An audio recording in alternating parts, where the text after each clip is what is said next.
Welcome to కళా trends. ఏంటి పచ్చిమిర్చిని తెచ్చేసుకుంది అనుకుంటున్నారా? లేదండి, అమ్మ పంపించిందండి. 1 కిలో కాయల వరకు పంపించింది అమ్మ వాళ్ళకి. సన్నకాయలు చూసారా? ఇవి సన్నకాయలు అంటారండి. ఈ సీజన్లో బాగా బాగా కాస్తాయండి. ఈ సీజన్లో అయితేనే ఇంకా 1 కిలో కాయల వరకు పంపించింది. మనం ఊరి నుండి కావచ్చు, మార్కెట్ నుండి కావచ్చు, చాలా కాయలు తెచ్చుకున్నప్పుడు డైరెక్ట్ అలాగే ఫ్రిడ్జ్లో పెట్టేసుకోవద్దు.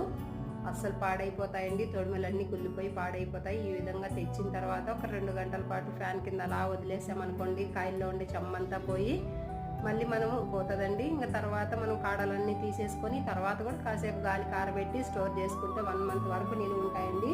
ఏమాత్రం చిన్న కుళ్ళిన కాయలు కానివ్వండి, కాడలు అస్సలు ఉండలేదు. చూడండి నేను ఎంత నీట్గా తీసి పెట్టేసుకున్నానో. అస్సలు ఫ్రెష్గా మనం ఎలా తెచ్చుకున్నామో అలాగుంటాయండి. నాకైతే ఇన్ని కాయలు వచ్చాయండి. ఈ విధంగా స్టోర్ చేసేసుకుంటాను.